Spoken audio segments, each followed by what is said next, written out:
Segunda ronda de preguntas. Adelante. Tiene el uso de la tribuna la senadora Katia Elizabeth Ávila Vázquez, del Grupo Parlamentario del Partido Encuentro Social, hasta por 5 minutos.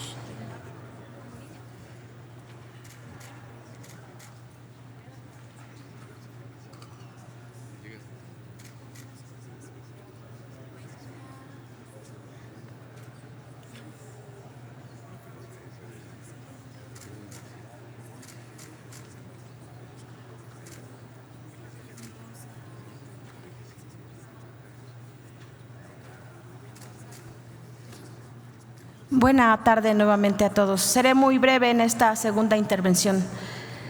La incapacidad de la administración que termina no es un tema nuevo. Lo que sí es vigente es la indignación provocada por el cinismo con el que pretenden taparnos los ojos y engañarnos con cifras que, si dan cuenta de alguna realidad, no es la realidad en la que dejan a este país. Siendo así, me gustaría que nos dijera, señor secretario, ¿cuáles son los logros en su gestión que le gustaría recordaran las 53.4 millones de personas pobres que hay en el país? ¿Cuál es su último mensaje como secretario de Economía para los 9.4 millones de mexicanos que están en pobreza extrema? Y finalmente, quisiera pedir su opinión como experto y saber qué le recomienda al 41% de la población que no pudo comprar la canasta alimentaria con su ingreso laboral. ¿Es cuánto, presidente?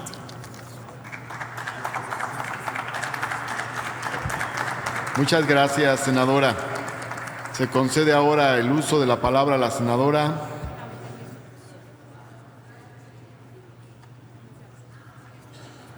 Leonor Noyola Cervantes, del Grupo Parlamentario del Partido de la Revolución Democrática, hasta por 5 minutos.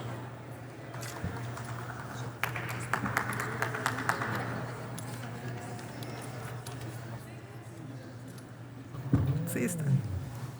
Gracias.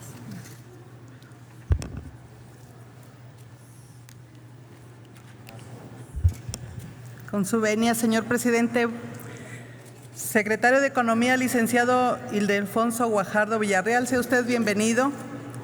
Compañeras senadoras y compañeros senadores, el día 1 de septiembre del 2018, el presidente de la República, licenciado Enrique Peña Nieto, presentó en el Congreso de la Unión el 6º informe de gobierno correspondiente a su administración. De conformidad con la facultad prevista en el artículo 69, segundo párrafo de la Constitución Política de los Estados Unidos Mexicanos, se hace un pronunciamiento en relación con dicho informe de gobierno en el rubro de política económica con motivo de la comparecencia del secretario del ramo presente en esta soberanía. El artículo 1 de la Constitución General de la República establece que todas las personas gozarán de los derechos humanos reconocidos en esta Constitución y en los tratados internacionales de los que el Estado mexicano sea parte. Por su parte, el artículo 2 de nuestra Carta Magna señala que la nación tiene una composición pluricultural sustentada originalmente en sus pueblos indígenas, así como que son comunidades integrantes de un pueblo indígena, aquellas que formen una unidad social, económica y cultural asentadas en un territorio y que reconocen autoridades propias de acuerdo con sus usos y costumbres, esto es, su plena autonomía.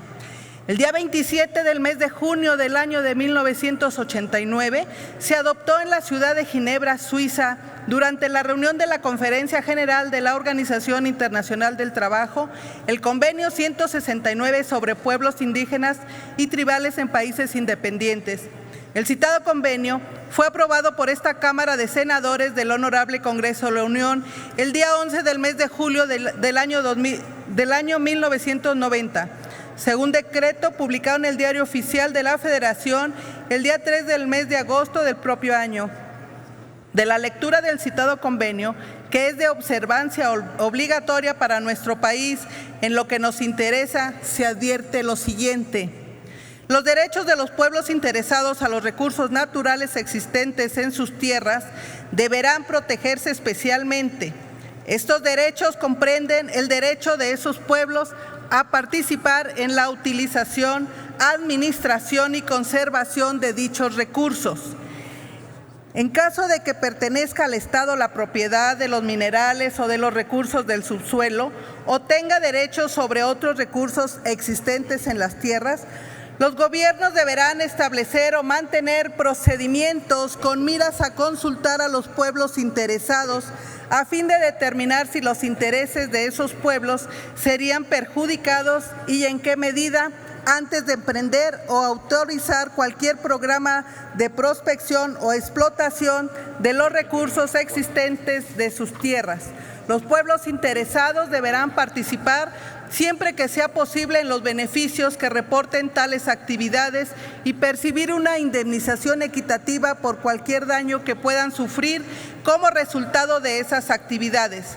Quiero resaltar que, de conformidad con el Consejo Civil Mexicano para la Civicultura Sostenible, más del 13% del territorio de nuestro país se encuentra concesionado a empresas mineras, que desde luego abarca el territorio en donde se encuentran ubicadas comunidades y pueblos indígenas.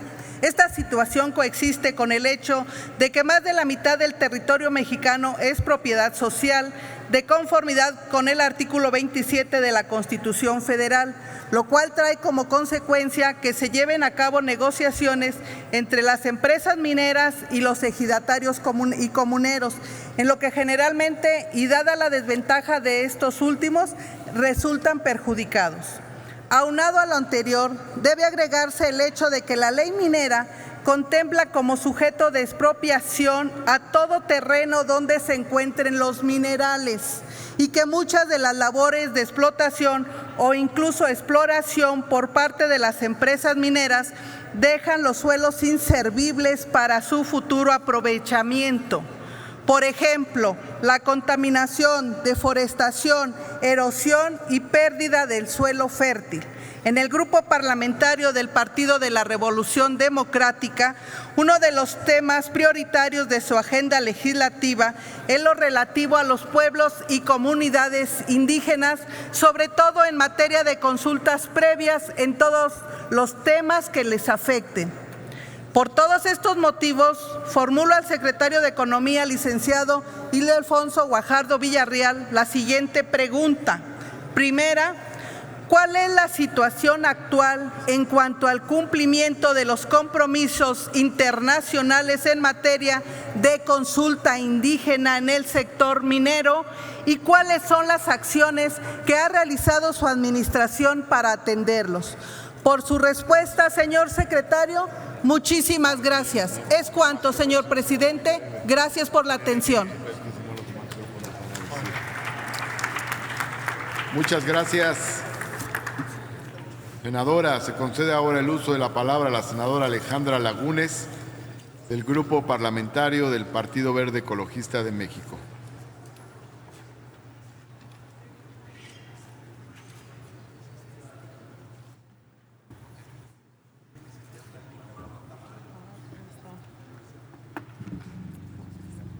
Con su venia, presidente. Ahí está. Gracias. Sea usted muy bienvenido, secretario. Es un gusto recibirlo en este recinto. La relación entre el cuidado del medio ambiente y el comercio ha sido un tema de debate. Es innegable que el desarrollo económico de las sociedades industrializadas en el sistema capitalista ha generado efectos ambientales adversos. Muchos de ellos son irreversibles.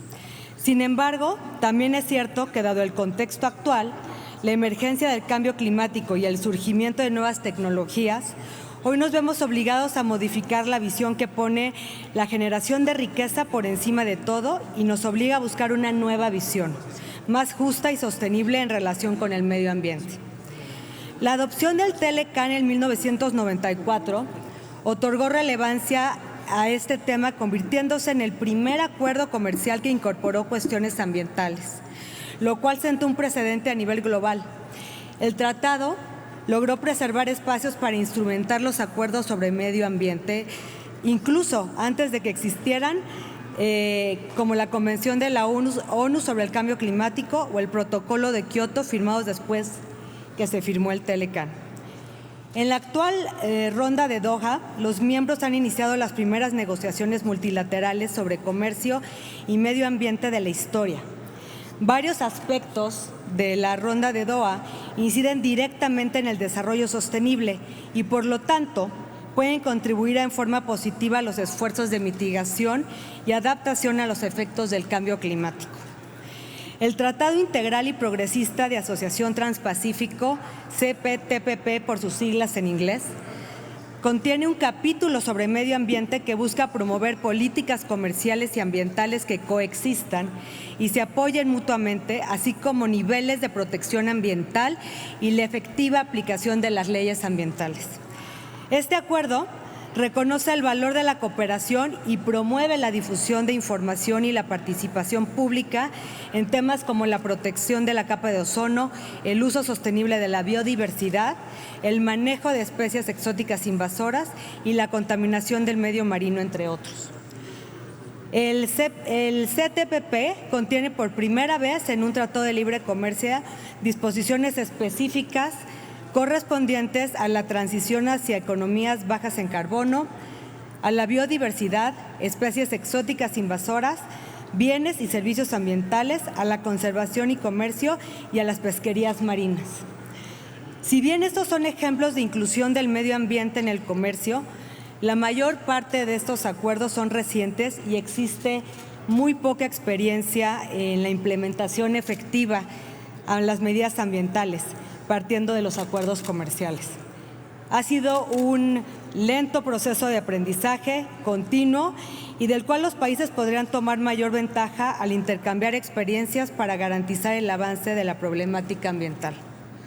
Señor secretario, el tiempo se nos acaba. Una nueva evaluación del Grupo Intergubernamental de Expertos sobre el Cambio Climático de la ONU, publicada este lunes, destaca que numerosos impactos del cambio climático podrían evitarse, limitando el calentamiento global a 1.5 grados Celsius en lugar de los 2 grados Celsius o más. Algunos de estos cambios son, por ejemplo, la probabilidad de que el océano Ártico quede libre de hielo en verano, pase de solo una vez por siglo a un mínimo de una vez por decenio, con un aumento de los 2 grados centígrados. O que los arrecifes de coral disminuyan entre un 70% y un 90% en lugar de desaparecer en su totalidad. Este tema es de especial relevancia para nuestro país debido a su posición geográfica, ubicado entre 2 océanos, así como su latitud y relieves, pues se ve expuesto de manera acentuada a los impactos del cambio climático. Los escenarios estimados para el periodo entre el 2015 y el 2039 proyectan temperaturas anuales mayores hasta en 2 grados centígrados en el norte del país, mientras que en la mayoría del territorio podrían oscilar entre 1 y 1.5 grados centígrados. En el caso de la precipitación, se proyecta una disminución de entre el 10 y el 20%. Frente a estos escenarios nacionales y globales, ¿cómo se ha preparado la Secretaría de Economía para modernizar el acuerdo comercial con Estados Unidos y Canadá en temas ambientales? ¿Y cuáles son los avances fundamentales en el acuerdo en materia de mitigación y adaptación ante los impactos del cambio climático?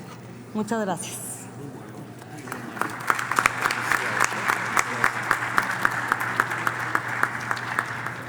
Muchas gracias, senadora.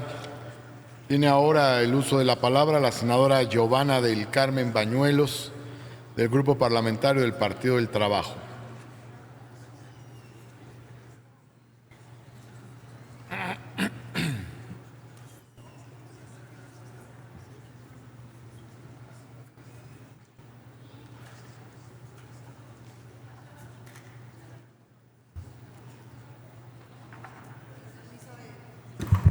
Mis compañeros, me da gusto, señor secretario, que presuma que su formación académica fue fundamentalmente en universidades públicas.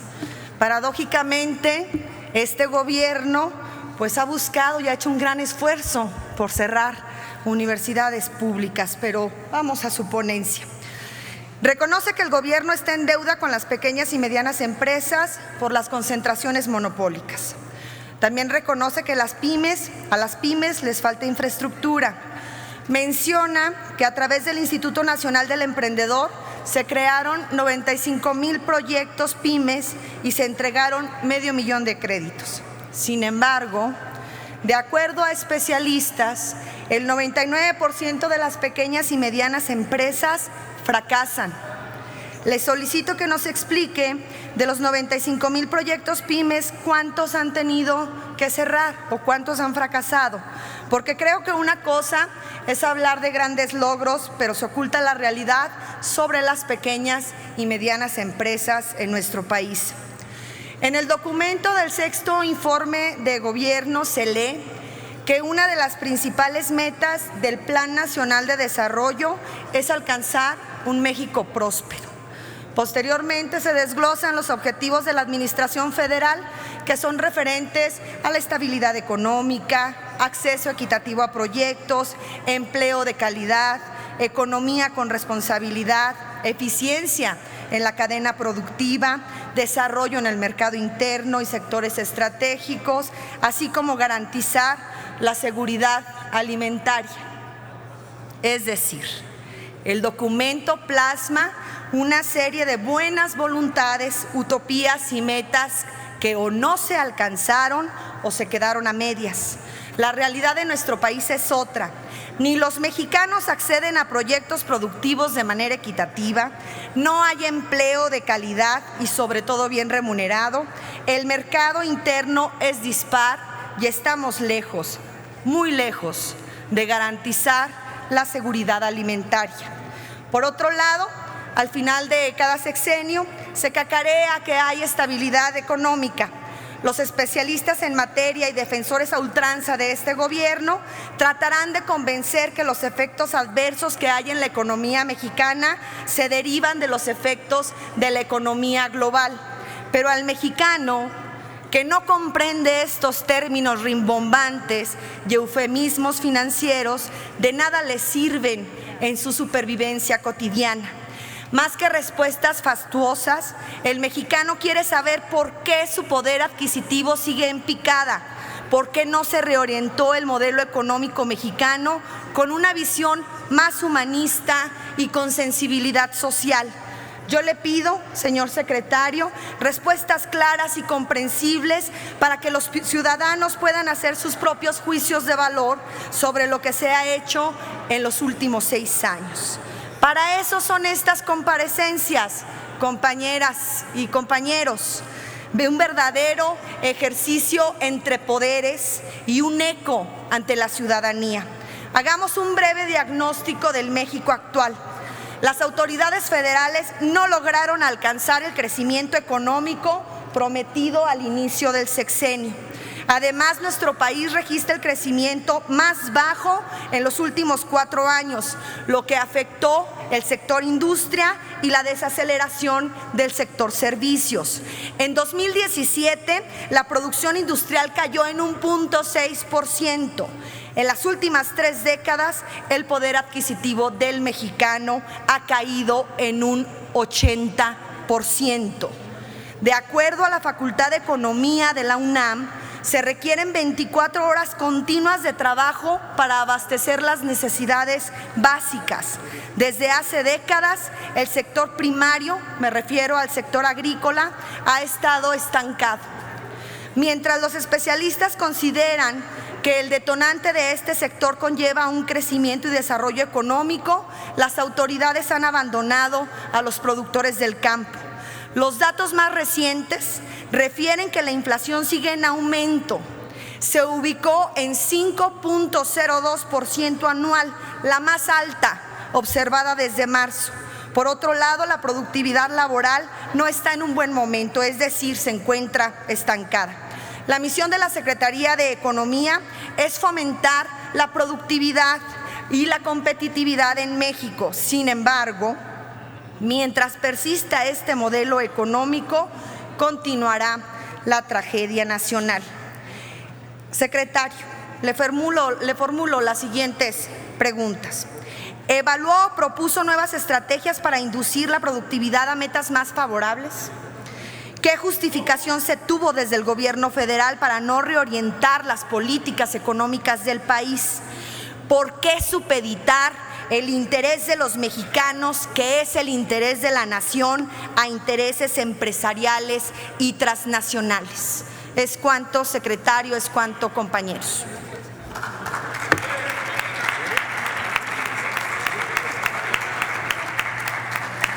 Muchas gracias, senadora. Tiene ahora el uso de la tribuna el senador Samuel García Sepúlveda, del Grupo Parlamentario de Movimiento Ciudadano.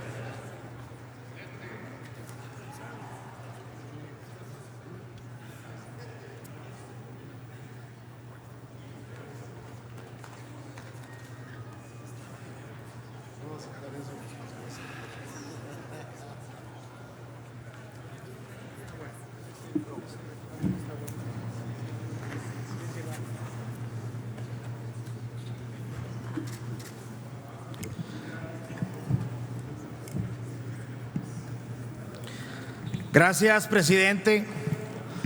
Honorable Asamblea, secretario paisano de Nuevo León, bienvenido. Yo quisiera comenzar manifestando que me voy a abocar al nuevo acuerdo comercial y definitivamente manifestarle que estamos a favor del acuerdo. ¿Cómo no podríamos estarlo si el Estado de Nuevo León, el 85% de las exportaciones están amparadas bajo el Telecán? La Ley de Promoción Comercial de Estados Unidos obliga al gobierno a que dé una publicidad al dominio público de 60 días. Si es así, se espera que será hasta finales de noviembre que se firme el acuerdo. Se especula que el 29 de noviembre, en la cumbre G20 en Buenos Aires, será el momento idóneo. Primer pregunta, ¿es cierto?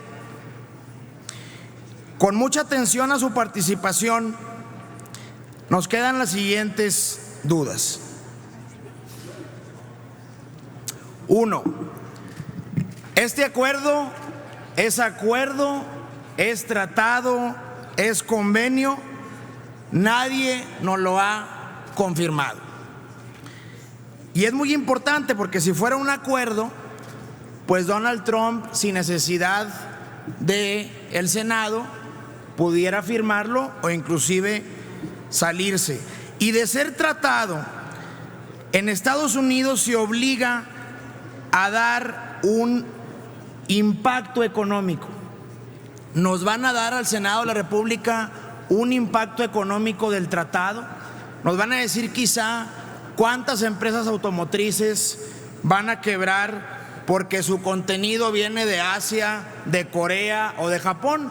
Y si no, pregúntenle a Volkswagen, a Kia, por cierto, de Nuevo León, que usted tuvo gestiones, o a BMW. Segundo, $16 la hora. Claro que se aplaude, pero ¿es realmente posible cumplir con esta premisa en el sector automotriz?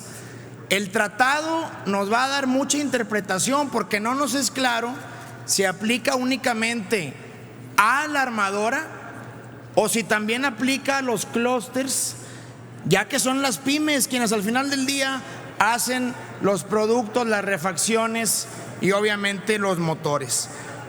2. ¿Qué va a pasar cuando llegue la robotización? Ya nos alcanzó la robotización. ¿Cómo se regulará ese apartado?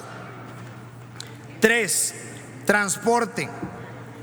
Sigue Estados Unidos prohibiéndonos que entre el transporte mexicano a su territorio, pero México sigue cediendo sin restricción alguna a que el transporte americano pueda circular libremente por México.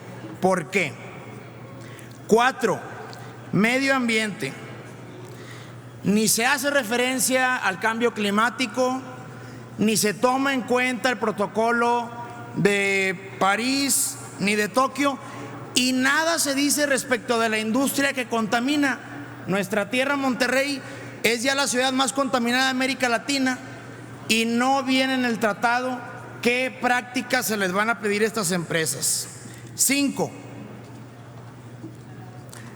nos presumen que el capítulo de resolución de controversias quedó intacto. Pues eso es lo que me preocupa. Ese capítulo Estados Unidos lo ha violado desde el año 92, lo violó con el transporte, lo violó con el atún, lo violó con el aguacate. Fuimos a los paneles, los ganamos y nunca les hicieron caso. Parecieran meras recomendaciones. Y paso ahora sí a las más importantes. Cláusula sunset. Los 3 países van a revisar a los 6 años si me quedo o no me quedo, con posibilidad de otros 16. Bueno, ¿qué va a pasar si en el 24 Canadá quizá no le gustó el tema lácteo y se sale? ¿Quiebra completamente? ¿Se elimina el Telecán? 7. Capítulo de corrupción. Capítulo 27. Ahí sí pareciéramos que somos candil de la calle y obscuridad del sexenio. Nos van a obligar a que las empresas suban a alguna plataforma sus códigos de ética, sus procesos de nombramientos. Nos van a obligar a suspender a todos los funcionarios públicos bajo investigación.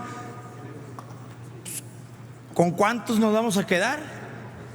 ¿Cuántos funcionarios públicos no están ya en revisión? ¿No recomendaría usted al nuevo gobierno entrarle ya a la 3 de 3, muerte civil, imprescriptibilidad de los delitos de corrupción? Y vamos cerrando. Usted detalló muy bien en el tema de competition, países no mercado. A mi juicio, ese apartado es muy claro y te plantea que cuando un país planea con uno no mercado, tiene que avisar con 30 días. Y si el otro no le agrada, me salgo en automático. Yo le pregunto, si al día de hoy Estados Unidos ya le puso embargo a Irán, ya le puso embargo a Cuba, ya le puso embargo a Venezuela, ¿no es una confesión expresa de que nos van a prohibir tener acuerdos con esos países? Y por último, el acero y el aluminio. Se habla de una carta paralela, se habla de un plan B. Lo cierto es que el acero y el aluminio nos pega grandemente a México, sobre todo en la frontera. Pregúntenle a Coahuila o a Chihuahua.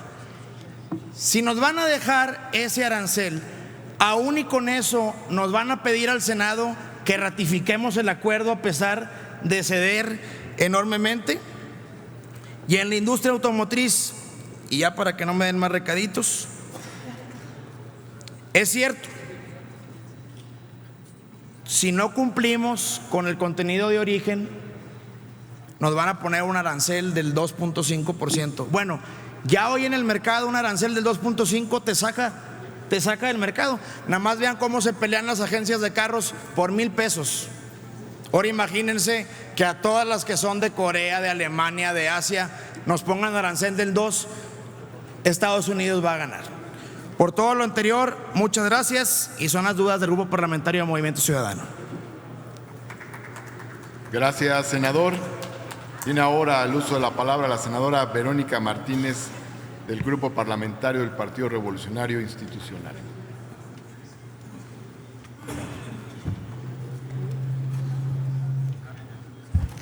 Con su venia, señor presidente. Secretario, sea usted bienvenido. Es un gusto tenerlo aquí y poder intercambiar opiniones. México es un país que cuenta con finanzas sanas y una estabilidad macroeconómica, que en los últimos años se ha tenido un crecimiento promedio anual del 2.5%, el más alto en los últimos 18 años. Contamos con una inflación a la baja, que se ha reducido de manera estructural hasta llegar al 4% promedio anual. Se han creado 3.7 millones de empleos formales y se prevé que podamos terminar en 4 millones, gracias a las reformas en materia económica que lograron reactivar el crecimiento, el desarrollo, la inversión en nuestro país. La banca de desarrollo ha incrementado y diversificado el financiamiento, A partir de febrero del 2015 se creó el programa Crédito Joven. Se otorgaron más de 6,200 créditos a jóvenes emprendedores, con recursos por un monto de más de 2,400 millones de pesos. El sector automotriz es otra muestra de la confianza que México genera en el mundo. En los últimos años se han establecido en México 4 nuevas marcas globales y se han construido 11 nuevas plantas, consolidando a nuestro país como el 7º productor y tercer exportador de vehículos a nivel mundial. El Instituto Nacional del Emprendedor ha beneficiado más de 4.4 millones de emprendedores y MIPYMES con diversos tipos de apoyo. Estas son solo algunas cifras que avalan que México es un país estable económicamente y en vías de crecimiento. Nuestro país se ha caracterizado por su enorme apertura comercial. Prueba de ello es que tenemos tratados de libre comercio con más de 40 países del mundo y eso es algo que también debemos reconocer. Por citar un ejemplo, el Tratado Integral y Progresista de Asociación Transpacífico permitirá a nuestro país participar en una de las zonas de libre comercio más grandes en el mundo. No puedo terminar esta intervención sin antes reconocerle a usted y a todo el equipo negociador su acertada visión en la renegociación del Tratado de Libre Comercio con América del Norte. No obstante, el impacto de la sección 232 en el tema de los aranceles al acero y al aluminio, impuesta por el gobierno de los Estados Unidos, preocupa y afecta los procesos productivos y amenaza los empleos de miles de familias mexicanas. Tan solo en los primeros meses, las exportaciones de México hacia los Estados Unidos han caído en un 30%. Celebro sus declaraciones, donde ha mostrado interés porque este asunto se resuelva antes de que se firme el USMCA. Por último, señor secretario, un tema a tomar en cuenta y en el cual debemos hacer hincapié es en el de la propiedad industrial, que genera un marco jurídico estable para ofrecer a los inversionistas nacionales y extranjeros confianza y certidumbre en sus operaciones comerciales. Sin embargo, sabemos que durante la renegociación del nuevo Tratado de Libre Comercio entre Estados Unidos, México y Canadá, varios comités de los Estados Unidos pidieron reforzar este tema, específicamente dotar a sus farmacéuticas de un plazo adicional de vigencia de sus patentes de hasta 5 años. Esto evidentemente lastimaría a las instituciones como el IMSS, el ISSSTE y los mismos consumidores del mercado, castigándolos con un gasto adicional en sus finanzas. Señor secretario, en este contexto le pregunto, ¿cómo robustece el nuevo acuerdo comercial con los Estados Unidos, México y Canadá el esquema de protección a la propiedad industrial en materia de medicamentos innovadores? Agradezco su atención, no sin antes reiterarle nuestra preocupación por el tema de los aranceles de acero y el aluminio.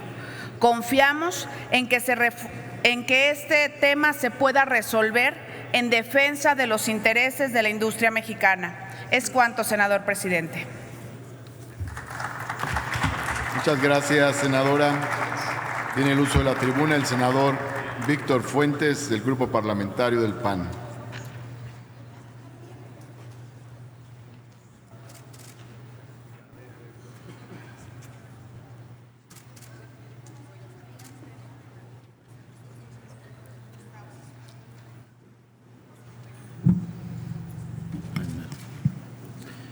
Con su venia, señor presidente, señor secretario, quiero confesarle que he estado sumamente atento a todo lo que usted ha comentado el día de hoy ante todos nosotros y que resumo comentarle que si el 50% de lo que usted ha mencionado fuera una realidad en cuanto a la economía del país, el PRI hubiera ganado. Y si el 50% de lo que usted ha mencionado de la negociación con Estados Unidos fuera una realidad, a usted le hubieran contratado el gobierno de Rusia y el gobierno de China para llevar a cabo las negociaciones de sus países con Estados Unidos. Nadie tiene la menor duda, señor secretario, que México, nuestro país, hoy juega un papel fundamental y protagónico en la economía mundial, que posee ciertamente una economía fuerte y vigorosa, que lo posicionan precisamente hoy en día en el lugar 15 en el mundo. No son pocos los sectores de la economía mexicana que han logrado importantes y grandes avances. Solo por mencionar un ejemplo, en el sector turismo, ocupamos ya hoy en día el lugar 6 en el ranking mundial, con más visitas que países como el Reino Unido, Alemania y Canadá. Sin embargo, señor secretario, usted, en su gestión, en este gobierno, olvidaron lo más importante de la economía de un país, que es la enorme responsabilidad, la primordial, que se tiene para garantizar el bienestar de cada una de las personas. La economía de un país debe generar las oportunidades de desarrollo a todos sus habitantes, cosa que no sucedió en este gobierno. El modelo económico que usted encabezó no contribuyó en lo más mínimo, sino todo lo contrario, a la justa distribución de la riqueza. Usted ayudó a elevar la riqueza de algunos cuantos y se olvidó de la riqueza de todos los demás. Porque el modelo económico, el actual, de este gobierno, del cual usted es el responsable, lejos de disminuir la brecha de desigualdad entre ricos y pobres, la amplió y nos ha convertido en uno de los países con la brecha de desigualdad más amplia, vergonzosa, con la mayor distancia entre ricos y pobres. El modelo económico del actual gobierno es el responsable del aumento sustancial de la fortuna de unos cuantos y lamentablemente consolidó la pobreza de las mayorías.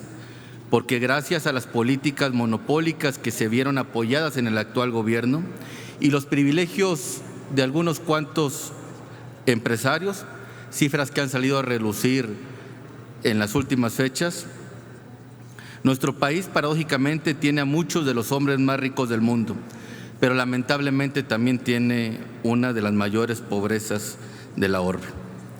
Porque en la política económica que usted encabezó, según los datos del INEGI, el 16.2% de la población gana menos de un salario mínimo. El 28.4% gana entre 1 y 2 salarios mínimos y el 18.1% de 2 a 3 salarios mínimos, lo cual da como resultado que un poco más de la mitad de la población en México sobrevive con menos de 5,000 pesos mensuales. Y yo le pregunto con mucho respeto, ¿pudieron ustedes, Videgaray, Meade, dormir tranquilos a sabiendas que mientras ustedes apoyaban estas políticas, más de la mitad de los mexicanos tenían tan solo ese ingreso que está muy lejos de ser suficiente para tener una vida digna y poder sacar adelante a nuestras familias? Porque si usted no lo sabía, el 38.5% de la población en México, según datos de la Coneval, con lo que ganan, no les alcanza ni siquiera para completar la canasta básica alimentaria. Con estos datos, lo único que podemos concluir es que su gestión y la de Enrique Peña Nieto son un fracaso, que su dedicación y empeño y trabajo se orientó a favorecer a unos cuantos, lamentablemente dejando desprotegidos a los muchos. Se hicieron más ricos los ricos y más pobres los pobres. Esta pobreza, esta marginación, esta desigualdad trajo consigo daños colaterales socialmente o aún invaluables. El daño es grandísimo, abismal. Por ello, la sociedad optó por una vía diferente, esperando la justicia social de un modelo económico que se las negó. Seguramente usted podrá decir en sus respuestas que en los 12 años del gobierno del PAN el modelo era el mismo, y además de decirle que nosotros ya asumimos en su momento el costo de las decisiones de nuestros gobiernos, le comento hoy aquí, estamos evaluándolo a usted y al gobierno actual. Pero aún así le voy a compartir algunos datos para demostrarles que para nada fuimos iguales. En diciembre del 2012, el tipo de cambio se encontraba en los 12.9 pesos. Hoy, 6 años después, el precio del dólar ronda los 20 pesos. En diferentes partes del país hasta lo supera. La tasa de interés en enero del 2012 era de 4.79. Hoy prácticamente es el doble en septiembre del 2018, es el 8.11. ¿Y qué se diga del precio de la gasolina? Cuando ustedes entraron al gobierno era de aproximadamente o poco más o poco menos de 12 pesos según el tipo de gasolina, hoy ronda los 20 pesos. Su modelo económico ha generado pobreza y colateralmente muchos daños sociales, como ya se ha mencionado. Muchos padres de familia, cientos de miles, han tenido que abandonar el país a Estados Unidos ante la falta de oportunidades por las cosas que lamentablemente no hemos encontrado en México.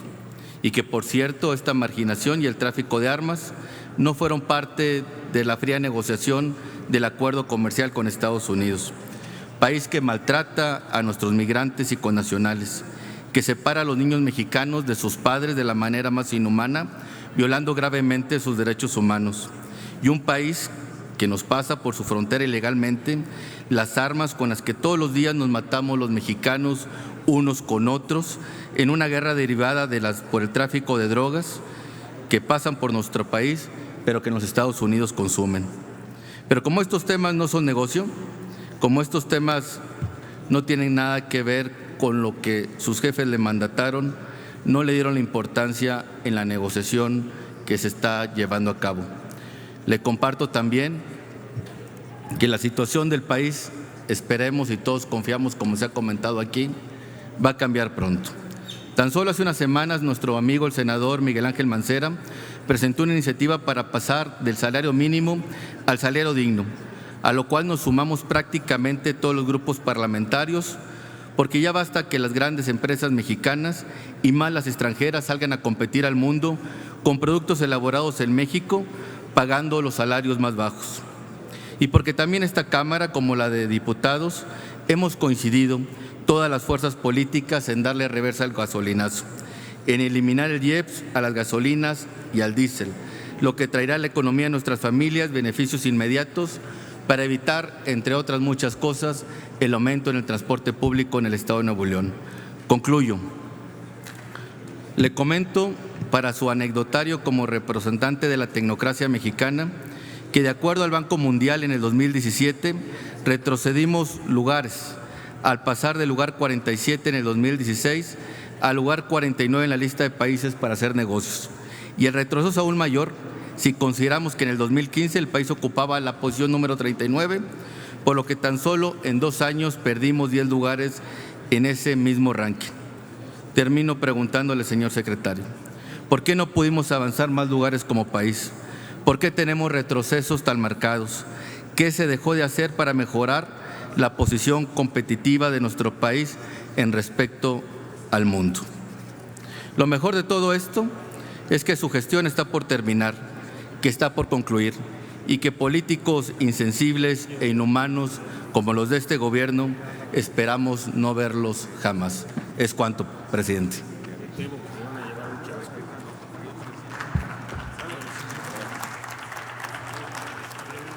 Gracias, senador. Para cerrar la ronda de preguntas, es el turno del Grupo Parlamentario de Morena, que partirá su tiempo en 2 intervenciones.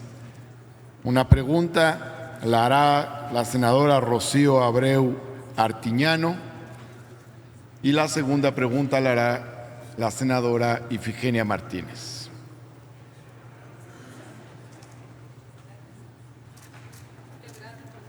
Adelante.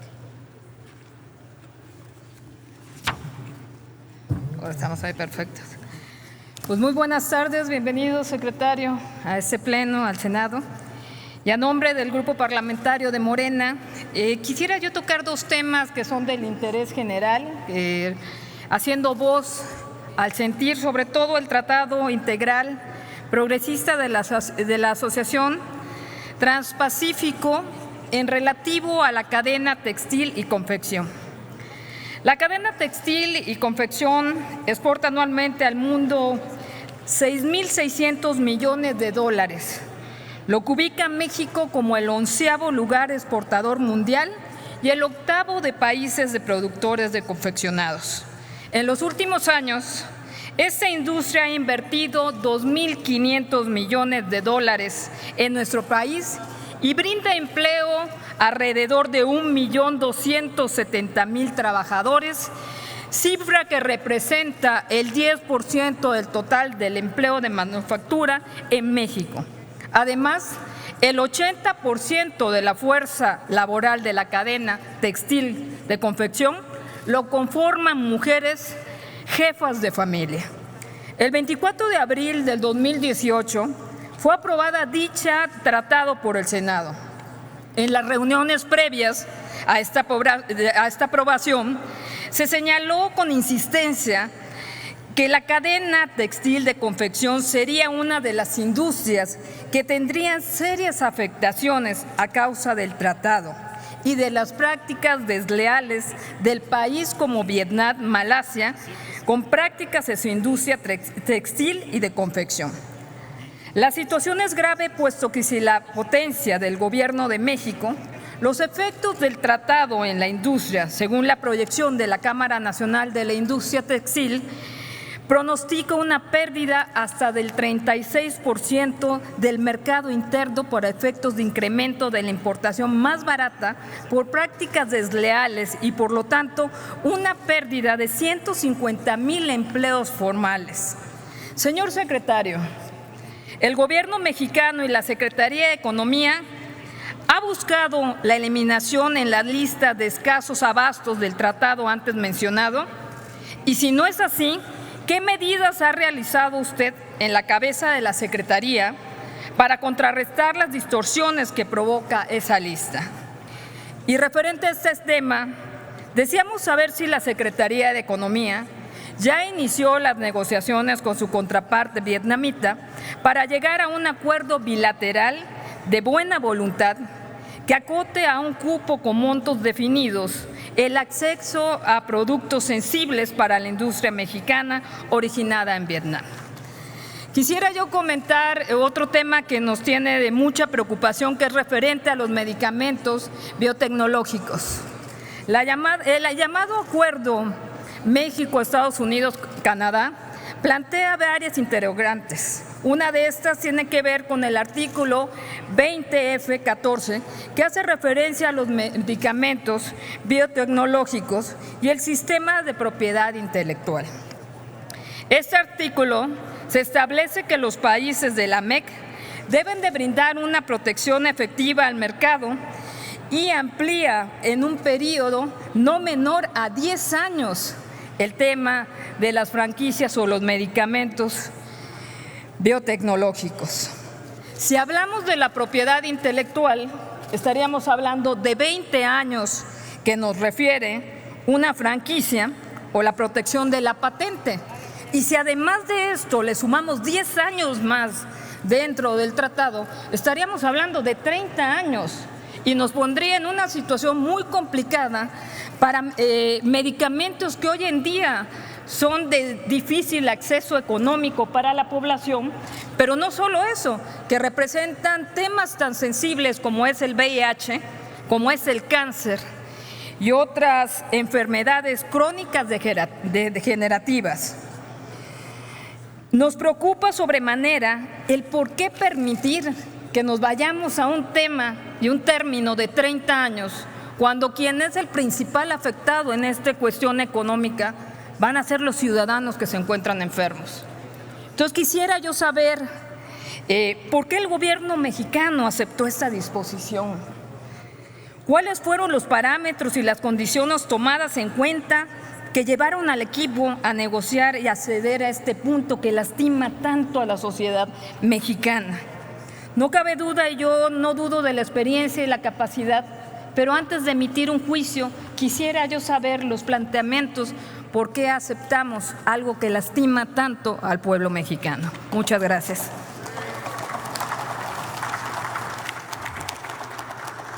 Muchas gracias, senadora. Para concluir las preguntas de Morena, tiene la palabra la senadora Ifigenia Martínez, desde la tribuna o desde su escaño, donde decida.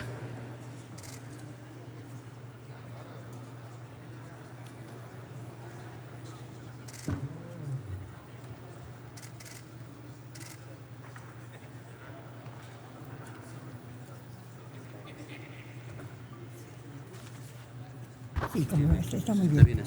Muchísimas gracias. Señor secretario, desde que finalizaron la negociación bipartita entre México y Estados Unidos para la llamada modernización del Tratado de Libre Comercio, hemos recibido poca información detallada y puntual. Nos preocupa en especial... Permítame, senadora. Solicito atención y orden en el salón del Pleno, por favor. Gracias. Adelante, senadora. Nos preocupa en especial lo relacionado con el capítulo de hidrocarburos, específicamente el del anexo 14E, por haber sido que se refiere a controversias de inversión en México, Estados Unidos, en contratos amparados por el gobierno. La preocupación es, ¿se limitarían las facultades del Estado mexicano para revisar la legislación existente e incluso impedir revisión de los contratos ya concedidos a empresas extranjeras para la exploración y explotación del petróleo? ¿Podría usted, señor secretario, explicarnos el contenido e implicaciones del anexo 14E de este tratado para los sectores de hidrocarburos, generación de energía, transporte, telecomunicaciones e infraestructura? Por su respuesta, muchas gracias.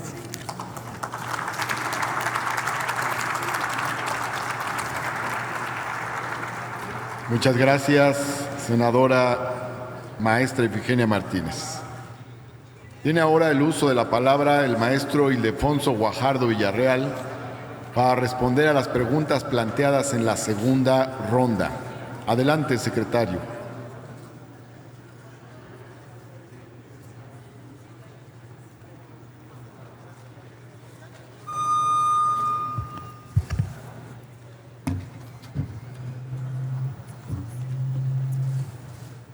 Un poquito abajo, más abajo.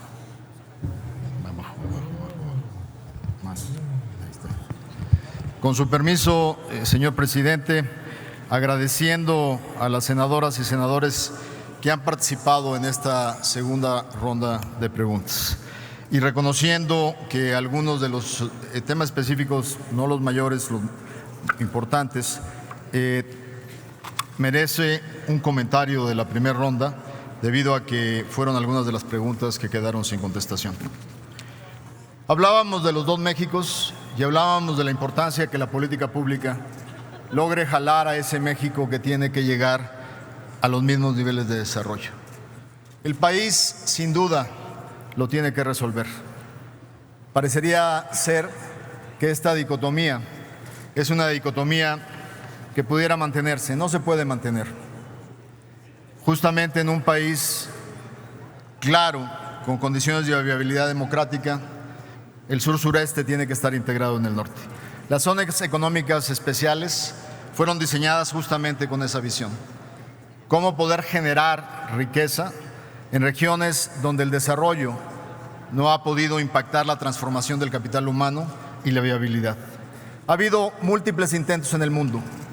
Los que tienen éxito están fundamentados en 4 vertientes: conectividad, infraestructura, disponibilidad de espacio y sobre todo, capital humano y una población que pueda generar. Es por eso que las 4 zonas económicas estratégicas del sur-sureste, creadas por el presidente Peña y aprobada la ley por este legislativo, tiene objetivos estratégicos para la inversión. La Secretaría de Economía tiene el compromiso de anclar inversiones importantes. Lo hemos hecho ya con un compromiso en la zona de Guerrero, Michoacán, con una expansión de una planta acerera, y lo seguiremos haciendo en Chiapas, en la zona petroquímica clara del Golfo de México y sin duda en el sector agroalimentario del sur-sureste. Para tener éxito es necesario seguirle apostando e impulsarlo. No es con ejercicios presupuestales dispersos, sino con soluciones integrales que pueden lograr esta transformación. Estoy seguro que en más de una ocasión vendrán planteamientos para extenderlas. El éxito de estas zonas es considerarlas privilegiadas, extenderlas de manera en números implicaría la irresponsabilidad de canibalizar los sectores productivos. La pobreza, sin duda, hay que combatirla con generación de riqueza, pero para generar una zona económica especial tiene que haber elementos como los que actualmente existen para poder dinamizarlas. Sin duda, hay un tema que cruza a través de toda esta participación, y es la desigualdad. La desigualdad es claramente el reto más grande que tiene México. Para poderla combatir es necesario utilizar instrumentos efectivos. Les doy un ejemplo de uno solo, que gracias al trabajo de la administración del presidente Peña y el legislativo mexicano fue posible lograr. Una ley de competencia económica que garantice realmente la protección contra el ejercicio de prácticas ilegales de concentración. Eso ha ocasionado que los mexicanos, a través de muchos años, hubieran pagado innecesariamente los costos de esta concentración. Por eso hay ricos tan ricos, porque no se les exigía que compitieran en condiciones de igualdad. Es muy sencillo. En este país vivimos la responsabilidad de haber tenido durante más de 70 años un sistema político centrado en un partido hegemónico. Ya no eran momentos para seguir teniendo un partido así, ni un gobierno así. Por eso acogimos la democracia, por eso acogimos la competencia. Lamentablemente, hubo una transición en el año 2000 que nos llevó a un partido político diferente en esta conducción. Lamentablemente, este partido quiso conducir este país con los mismos instrumentos de un partido hegemónico. ¿Y cuál fue el resultado? Que los poderes fácticos se treparon encima, que los que mandaban eran los monopolios y no el interés de la gente. Para transformar hay realmente que comprometerse con el cambio, hay realmente que entender los instrumentos que hay que tocar para poder realmente lograr el beneficio colectivo. Y hoy, frente a una nueva reto, yo realmente creo que estamos en el lugar y en el momento apropiado. Hagamos de esta transición una verdadera reforma que vuelva a balancear los poderes de la gente contra los poderes fácticos. Y eso está en manos del Estado mexicano. Adicionalmente,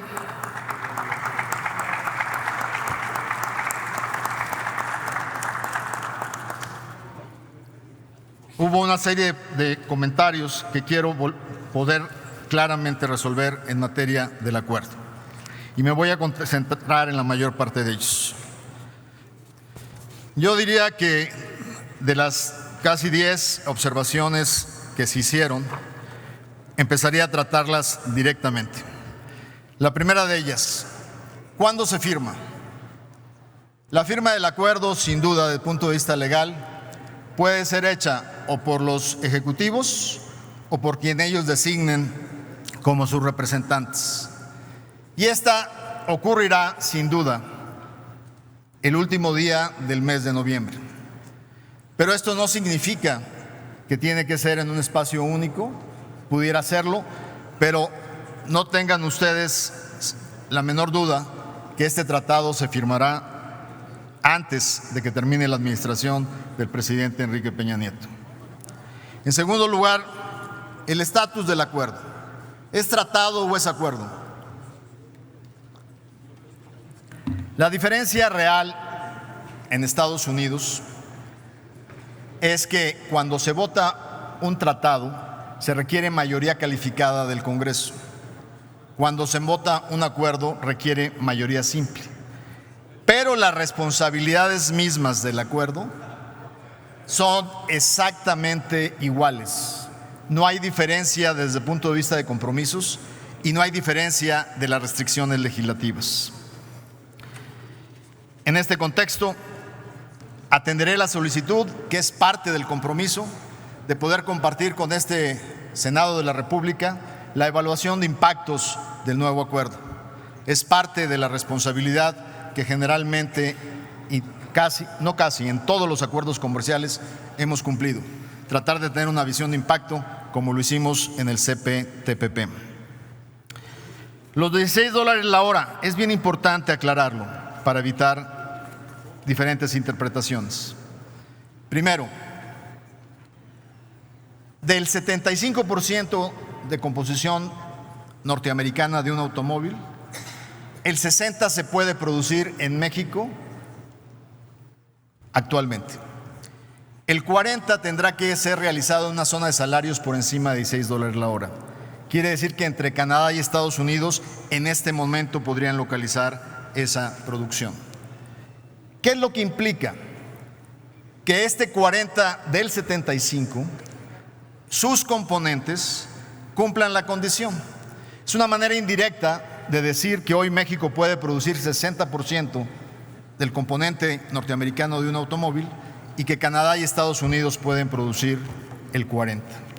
En ese sentido, créanme, la industria de autopartes, que ustedes pueden dialogar con ellos, y la industria automotriz están claramente en excelente posición de tomar ventaja de esta negociación. Pero adicionalmente,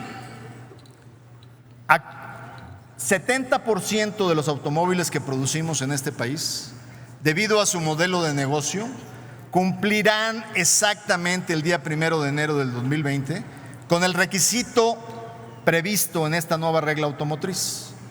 El 30% restante, al cual le tomará un tiempo adicional, el peor escenario, aun y cuando Estados Unidos lleve los aranceles al 30%, será pagar el 2.5% mientras cumplen la regla de origen. El 2.5% lo corrige el mercado cambiario en un solo día. En un solo día hay correcciones cambiarias que representan el 2.5%. Así es que esto no será elemento para poder distorsionar la ventaja competitiva de México en el sector automotriz. Solución de controversias. Los paneles de solución de controversias que se incluyen en el acuerdo que será presentado a ustedes están en 3 apartados. El primero, controversias inversionista-Estado, capítulo 11. La amenaza sería que con el fin de hacernos menos atractivos, Estados Unidos lo quería eliminar.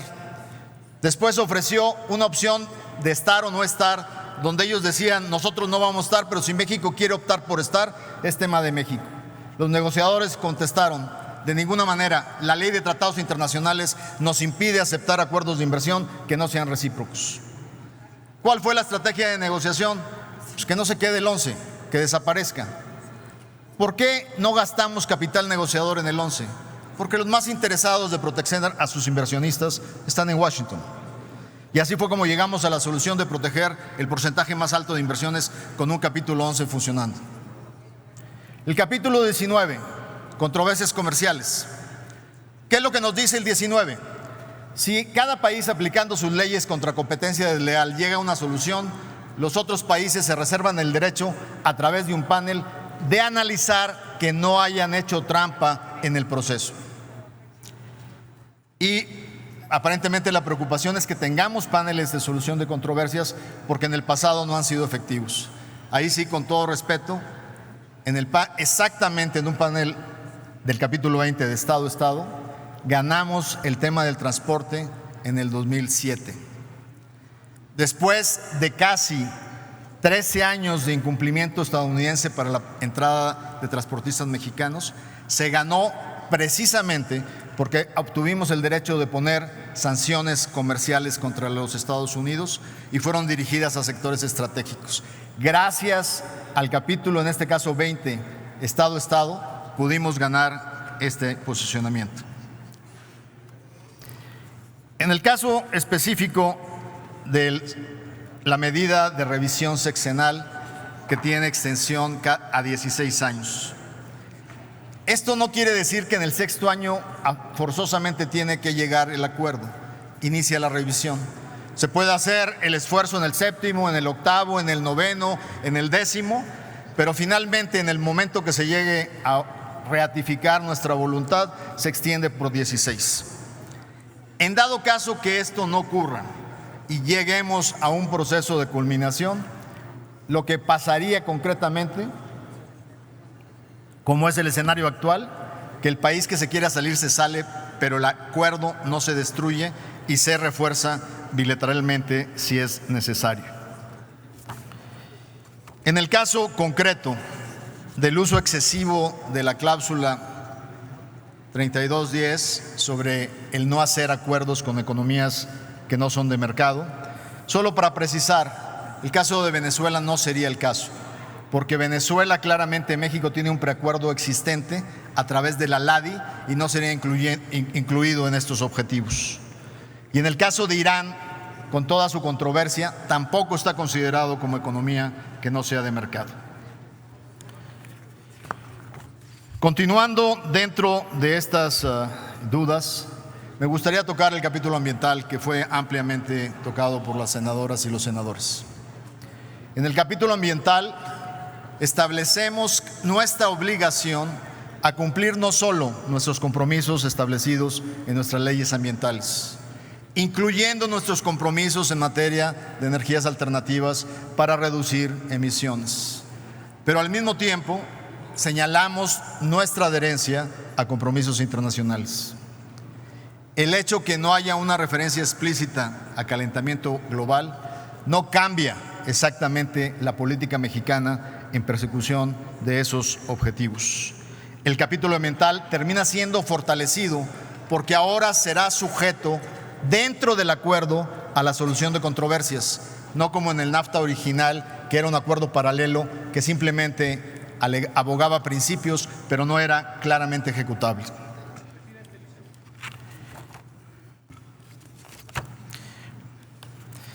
Dentro del proceso de preguntas, hubo una pregunta muy concreta de la senadora Ifigenia Martínez de Navarrete, a quien le agradezco, y le agradezco no solo su pregunta, sino haber estado claramente comprometida en la legislatura que nos tocó como diputados en la Comisión de Economía para poder sacar adelante leyes muy importantes para este país. Gracias, senadora Ifigenia Martínez. Su pregunta está asociada con los hidrocarburos y con el tema claro de solución de controversias. El gran logro del proceso fue que el equipo negociador mexicano, fortalecido con el nuevo gobierno, logró marcar una diferencia con respecto a acuerdos internacionales previos. El rompimiento de contratos como un elemento adicional fue retirado de los capítulos de inversión, y ahí claramente fortalece al Estado mexicano y a su autonomía en la conducción. Esa es claramente la respuesta, además de haber contribuido a dejar en una simplificación el capítulo de energía, refiriendo a la soberanía de México sobre sus hidrocarburos. Una vez más, el tema de biotecnología, con toda razón, preocupa a las senadoras y los senadores. Déjenme decirles que es necesario recordar que en el modelo multilateral en la OMC existe el compromiso de patentes por 20 años en el mundo fármaco y en el mundo biotecnológico. Cuando hablamos del reconocimiento de una patente de 20 años, no quiere decir que las empresas explotan comercialmente los 20 años.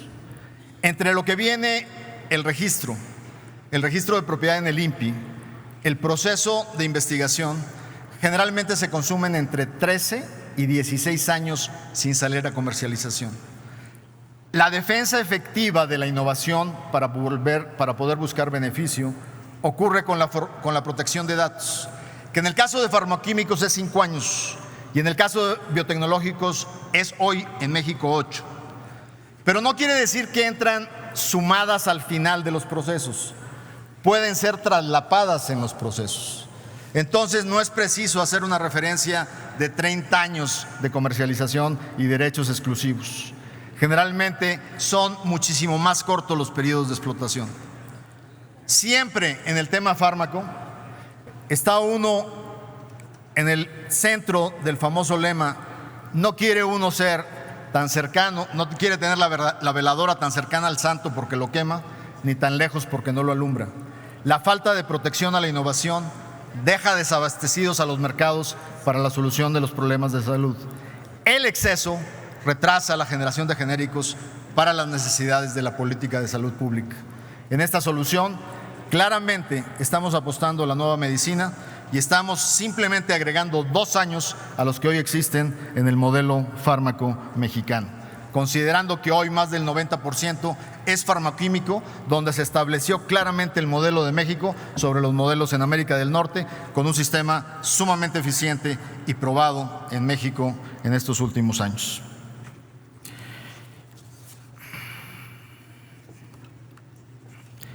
En el tema de acero, simplemente reafirmar el compromiso que ya hice. En los próximos 50 días que quedan, mi compromiso es no dejar mi responsabilidad sin dejarlo resuelto. Dentro de los temas que se establecieron en la discusión, también quiero compartir con ustedes, y esto es ya para cerrar. Generalmente no es mi estilo de contrastar, de confrontar, de comparar resultados o comparar sexenios. Todos debemos de asumir nuestra responsabilidad como funcionarios públicos y las responsabilidades que han sido delegadas en nosotros por nuestros líderes, en mi caso el presidente de la República. Pero cuando uno no ha sido gobierno, tiene el beneficio de la duda. Pero cuando ya lo fue, es muy difícil tener el beneficio de la duda. Aquí se tocaron muchos temas relacionados con mi sector. Por ejemplo, se nos comparaba en materia de competitividad. Quiero recordarles que en el 2010, que no fue el sexenio del presidente Enrique Peña Nieto, caímos al peor lugar de competitividad en la historia de México, al lugar 66. Nosotros lo estamos entregando y estamos esperando las cifras de esta semana, pero al menos en el último disponible, en el lugar 51. Solo ahí hay 15 lugares de mejoría. Se nos acusa de tener efectos sobre la pobreza, sobre los resultados económicos. Pero déjenme compartirles cifras muy sencillas. El valor adquisitivo del salario mínimo en México en la administración de Enrique Peña Nieto, de acuerdo a cifras oficiales de órganos autónomos, se recuperó en 16.8%. En el sexenio anterior solo en 1.3%. Más de 12 veces la recuperación. Les comparto, crear una empresa en el 2010 llevaba más de 12 días. Hoy lleva 4 días. Si lo vemos en términos de inflación, pues tampoco podemos decir nada distinto. La inflación acumulada hasta el momento de este sexenio es 4%. La acumulada en el sexenio anterior fue 4.35% y en la del presidente Fox fue 4.8%, superior. Y tenemos prácticamente en los últimos 5 sexenios que no habíamos experimentado crecimiento positivo trimestre a trimestre en el contexto de la economía mexicana. Y si a crecimientos vamos con todos los retos que existieron, el crecimiento de este sexenio será del 2.4%, el del sexenio anterior fue 1.7%. No es mi estilo hacer esto, pero a veces es necesario debido al tono de las participaciones. Déjenme comentarles sobre proteger a los pobres y utilizar los instrumentos de competencia y de apertura de importaciones para poder generar esa competencia. El pollo en la administración del presidente Calderón subió 58%. En lo que va del sexenio solo ha subido 19.9% de acuerdo al INEGI. La tortilla en el sexenio anterior subió 66.2%, en este sexenio subió 17%. Y así no las podemos seguir. En el caso del huevo, en el sexenio anterior, claro, por la gripe aviar, dobló el precio. De acuerdo a como lo recibimos el 1 de diciembre, lo estamos entregando exactamente en el nivel que lo recibimos, después de 6 años. En fin, aquí hay que medir, los pobres no comen gasolina, comen tortilla, pollo, leche, huevo.